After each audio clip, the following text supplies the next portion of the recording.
हमारे यहाँ नमाज की कसर है, रोज़े की कसर, क्योंकि कसर का मतलब ये है कि जैसे फजर तो पूरी पढ़नी है फ़र्ज़, ज़ोहर 4 फ़र्ज़ हैं तो आधी 2 फ़र्ज़ पढ़ने हैं, असर 4 हैं तो 2 पढ़ने हैं, इशा में भी कसर है, फजर और मगरिब पूरी पढ़नी है। लेकिन रोज़े का जो मामला है, अगर आपके अंदर इतनी इस्तात है, कुव्वत और ताकत है कि आप रोज़े की बका को बाकी रख सकते हैं, तो फिर तो ठीक है, आप रोज़ा रख लें।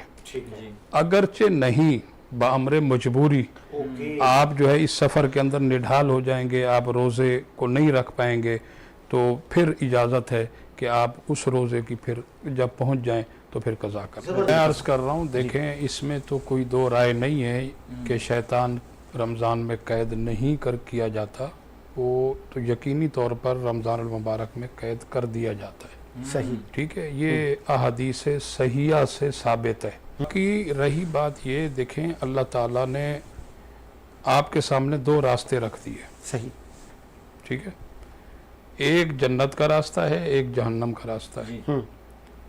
ठीक है, अब इंतखाब आपने करना है कि आपने किस रास्ते पे जाना है। सही, और हर इंसान की ख्वाहिश है, वो जो प्याज 100 रुपये आगे से मिल रही है और वो मजीद लोगों के अंदर 300 रुपये बेच रहा है, अगर आप उससे पूछेंगे मियाँ आपकी ख्वाहिश आरज़ू क्या है, हाँ, तो वो यही कहेगा कि मैं ये चाहता हूँ कि बस मैं कामयाब हो जाऊँ। क्या बात है।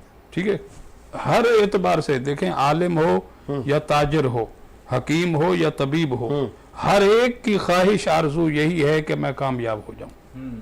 ठीक है, अब उस कामयाबी को हासिल करने के लिए ये अलग बात है कि वो जिंदगी के अंदर मुख्तलिफ तौर और तरीके अपनाता है। सही, ठीक है, लेकिन वो जो दुनियावी तौर और तरीके अपनाता है तो वो तमाम जावियों से नाकामी से दो चार होता है।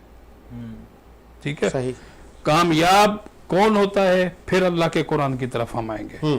जब हम अल्लाह के कुरान से सवाल करेंगे तो अल्लाह का कुरान हमें जवाब देता है, कद अफलह मन तज़क्का, कामयाब हुआ वो शख्स, मन तज़क्का जिसने अपने आप को पाक और साफ किया, वज़का रस्म रब्बी ही, रब के नाम से जिक्र किया, फसल्ला नमाज को कायम रखा। अब देखें ये जो सारी चीजें हैं, शैतान तो कैद हो गया, लेकिन हमने वो जो गलीज हरकत अपने अंदर दाखिल कर रखी हैं, तो वो कैसे जाएंगी। देखें यही कहा गया ना कि अल्लाह के नबी ने कि अल्लाह तो माफ करता ही है, लेकिन इंसान से बाज बड़े बड़े गुनाह जो सरजद होते हैं वो ऐसे माफ नहीं होते। अल्लाह तो माफ करता ही है, इन्नल्लाह ताला, बेशक अल्लाह ताला यगफिरु बिजमीइल मुस्लिमीन, वो तो मुसलमानों की बख्शिश और मगफिरत करना चाहता है, लेकिन इल्लल काहिन, वो काहिन की बख्शिश नहीं, वसाहिर जादूगर की बख्शिश नहीं, और व मुदमिरुल खम्र, शराब के आदि की बख्शिश नहीं, और वाका वालिदैन के नाफरमान की बख्शिश नहीं, वल मुसिर्रु अला ज़िना, ज़िना करने वाले के लिए बख्शिश नहीं। इनकी बख्शिश कैसे होगी।